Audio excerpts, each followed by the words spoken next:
توبہ کی اصل معنی کیا ہے؟ اکثر دوست توبہ کے معنی نہیں جانتے. یہی وجہ ہے کہ توبہ تو کر لیتے ہیں لیکن توبہ کے بعد پھر گناہ میں مبتلا ہو جاتے ہیں. تو دوستوں میں سمجھتا ہوں کہ اس بارے میں ایک ویڈیو بنا کے یعنی جس کے اندر توبہ کی اصل حقیقت پر روشنی ڈالوں کہ توبہ کی اصل حقیقت کیا ہے. اس بارے میں ڈیٹیل ویڈیو بناؤں تاکہ کسی کے ذہن کے اندر کوئی بھی کنفیوژن ہے نا تو وہ دور ہو سکے اور جو توبہ کا اصل مطلب ہے وہ سمجھ میں آ سکے. تو بس اس ویڈیو کے اندر میں آپ کو توبہ کے اصل معنی بتاؤں گا کہ توبہ ہم سے کیا چاہتی ہے. چلے میں آپ سے ایک سوال پوچھتا ہوں, آپ مجھے بتائیں کہ توبہ کا مطلب کیا ہے. تو یقیناً آپ میں سے زیادہ تر لوگ فوراً کہیں گے کہ گناہ کرنے کے بعد اللہ تعالیٰ سے معافی مانگ لینا. لیکن کیا توبہ صرف استغفر اللہ کہہ دینے کا نام ہے کہ بس استغفر اللہ کہہ لیا اور بات ختم؟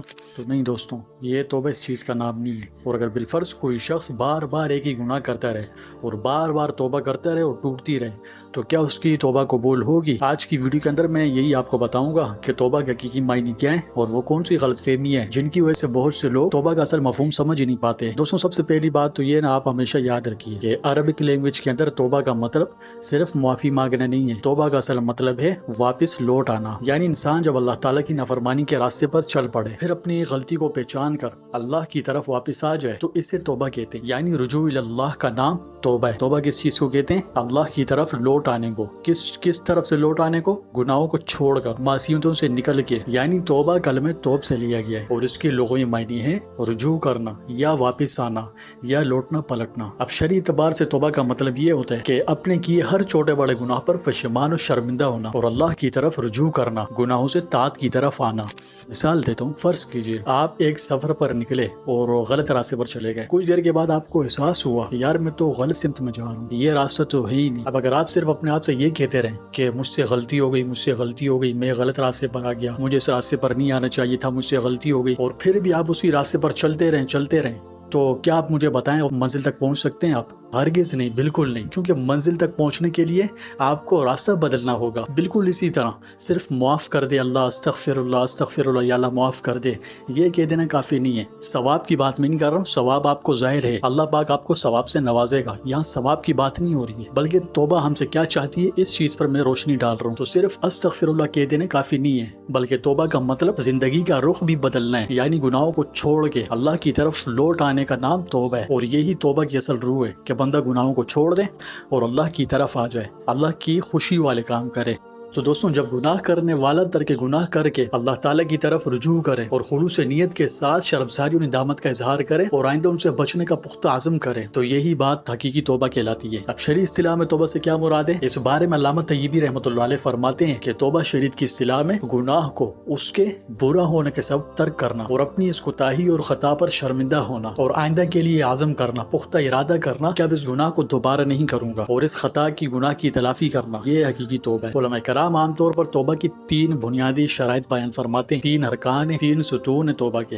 پہلا یہ کہ گناہ پر ندامت ہو, یعنی دل کے اندر گناہ کرنے اور اس کے برا ہونے کا افسوس پیدا ہو کہ یہ میں نے غلط کیا, مجھے نہیں کرنا چاہیے تھا. افسوس ہونا چاہیے اس کے اوپر. اگر انسان کو اپنے گناہ پر کوئی پشیمانی نہیں ہے, کوئی افسوس ہی نہیں ہے تو یہ توبہ ادھوری رہ جاتی ہے. اس لیے گناہ پر افسوس ہونا یہ توبہ کی شرط میں سے ضروری ہے, گناہ کو برا جاننا. اور دوسرا رکن گناہ کو فوراً چھوڑ دینا. مثلا اگر کوئی انسان بار بار جھوٹ بول رہا ہو, بار بار سامنے والے کو دھوکہ دے رہا ہو, فراڈ کر رہا ہو, اس کے ساتھ ناانصافی کر رہا ہو یا کسی بھی طرح کسی بھی طریقے کے گناہ میں مبتلا ہے تو توبہ کا مطلب یہ نہیں کہ وہ کل چھوڑے گا یا پرسوں یا اگلے مہینے, بلکہ مطلب یہ ہے کہ جتنا ممکن ہو فوراً رک جائے. یہ دوسرے اہم رکن ہیں, بغیر اس کے توبہ ادھوری رہ جاتی ہے. اور تیسرا یہ کہ دوبارہ اسی گناہ کو نہ کرنے کا پکا عزم کرے. یعنی انسان کے دل میں پختہ عزم ہو کہ آئندہ اس گناہ کو میں کبھی نہیں کروں گا اور ان سے بچنے کی بھرپور کوششیں کرے. دوستوں توبہ تو بہت آسان ہے مگر سوال یہ کہ پھر ہم بدل کیوں نہیں رہے, کیوں ہماری زندگی میں کوئی فرق ہی نہیں آ رہا. مطلب اگر توبہ صرف معافی مانگنے تک محدود ہوتی کہ گناہ بھی کرتے رہو معاذ اللہ اور استغفر اللہ بھی پڑھتے رہو پھر تو سارے جنتی تھے, مسئلے والی کوئی بات ہی نہیں تھی. لیکن یہ اتنا آسان کام نہیں ہے.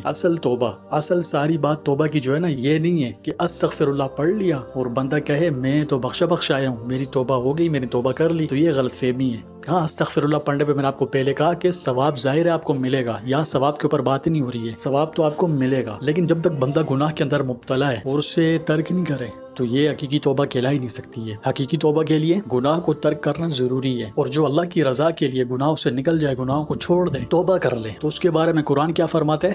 قرآن میں اللہ تعالیٰ فرماتے ہیں ان اللہ یحب التوابین، یعنی اللہ تعالیٰ توبہ کرنے والوں سے محبت فرماتا ہے۔ نوٹ کیجئے، توبہ کرنے والوں سے، نہ کہ توبہ کہنے والوں سے۔ فرق سمجھ آیا؟ دوبارہ کہہ دوں کہ توبہ کا لفظ عربی میں واپسی سے آتے ہیں، مطلب توبہ سے صرف معافی مانگنا نہیں، توبہ تو ایک پورا سفر ہے۔ جیسے پہلے مثال دی کہ آپ کسی غلط راستے پر چل پڑے، اچانک احساس ہوتا ہے کہ تمہیں غلط راستے پر آ گیا، منزل تک پہنچنے کے لیے ضروری ہے کہ اپنا رخ بدلنا ہوگا، واپس آنا ہوگا صحیح راستے کی طرف، تو یہی ہوتا ہے۔ اچھا کہ میں آپ کو واقعہ بھی سنا دیتا ہوں، ایمان انشاءاللہ آپ کا تازہ ہو جائے گا۔ ایک صحابی تھے جو جنگ احد میں مسلمانوں کے خلاف لڑے تھے، شروع سے ہی مسلمانوں کے خلاف تھے، لیکن جب انہیں حق نظر آ گیا تو انہوں نے نہ صرف توبہ کی بلکہ اپنی پوری زندگی اسلام کے لیے وقف کر ڈالی۔ قبول اسلام کے بعد غزوہ حنین میں شریک ہوئے۔ حضور صلی اللہ علیہ وسلم نے حنین کے مال غنیمت سے انہیں 100 اونٹ مرحمت فرمائے۔ حنین کے بعد بھی طائف کے محاصرے میں بھی شرکت فرمائی۔ جنگ یرموک میں شام کی فوج کشی میں اپنے پورے کنبے کو لے کر شریک ہوئے، خود ان کے بیٹے اور ان کی بیوی سب شریک تھے۔ جنگ یرموک میں انہوں نے بڑا نمایاں حصہ لیا، یعنی وہ صرف معافی تک نہیں رہے کہ یا اللہ مجھے معاف کر دے، یا اللہ مجھے معاف کر دے، نہیں، بلکہ توبہ ایسی کی کہ اسلام کے لیے اپنے آپ کو وقف کر دیا، اپنا تن، اپنا من، اپنا دھن، سب کچھ اللہ کے لیے، اللہ کے راستے پر لگا دیا۔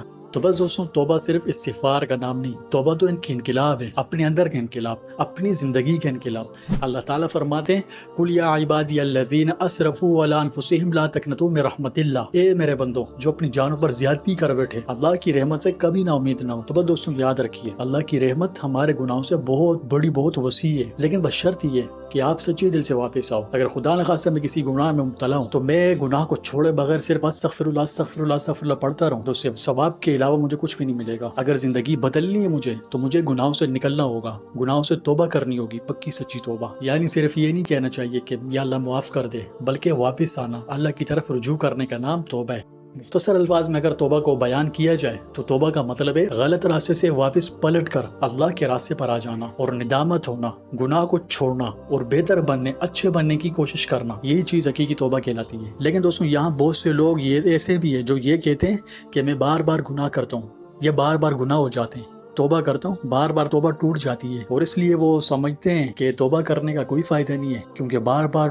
گناہ ہو جاتے ہیں، بار بار توبہ ٹوٹ جاتی ہے، تو کیا فائدہ ہے اسی توبہ کا؟ تو دیکھیں دوستوں، یہ جو ہے نا بڑا سیریس ٹاپک ہے۔ اگر میں یہاں پر اس کے اوپر بات کروں تو ایک تو یہ ویڈیو پہلے ہی بہت لمبی ہو گئی ہے، اوپر سے اگر یہ ٹاپک میں یہاں پر کھول کے بیٹھ جاؤں تو ویڈیو تو اور زیادہ لمبی ہو جائے گی۔ میں نے اس کے اوپر پہلے ایک جو ہے نا تفصیلی ویڈیو بنائی ہوئی ہے، جس کے اندر بڑی جو ہے نا آسان زبان میں بتایا کہ اگر کوئی بندہ بار بار توبہ کرتا ہے اور بار بار اس کی توبہ ٹوٹ جاتی ہے، بار بار گناہ ہو جاتے ہیں، تو اسے کیا کرنا چاہیے۔ اگر آپ اس پریشانی میں مبتلا ہیں تو میں آپ کو ہائیلی سجیسٹ کرتا ہوں، ہائیلی ریکمینڈ کرتا ہوں کہ آپ میری وہ ویڈیو لازمی دیکھیں۔ اس کا لنک میں کوشش کروں گا اس ویڈیو کے پن کامنٹ میں دینے کی، تو آپ پن کامنٹ میں جائیں، آپ کو لنک ملے گا۔ ٹائٹل میں یہ رکھ دوں گا کہ بار بار توبہ ٹوٹنے پر کیا کریں، تو آپ اس ویڈیو کو ایک دفعہ لازمی دیکھ لیجئے، انشاءاللہ بہت فائدہ ہوگا۔ دوستوں اگر شیطان آپ کو نہیں روکے تو کامنٹ میں ایک دفعہ یا اللہ میری توبہ یہ جملہ لکھ کے ویڈیو کو زیادہ سے زیادہ شیئر کیجیے۔ یقین کیجیے یہی چھوٹی چھوٹی نیکی ہوتی ہے جن کی برکت سے اللہ پاک بڑی بڑی نیکیوں کی توفیق دے دیتے ہیں۔ تو آپ کامنٹ میں ایک دفعہ یا اللہ میری توبہ یہ ضرور لکھیں۔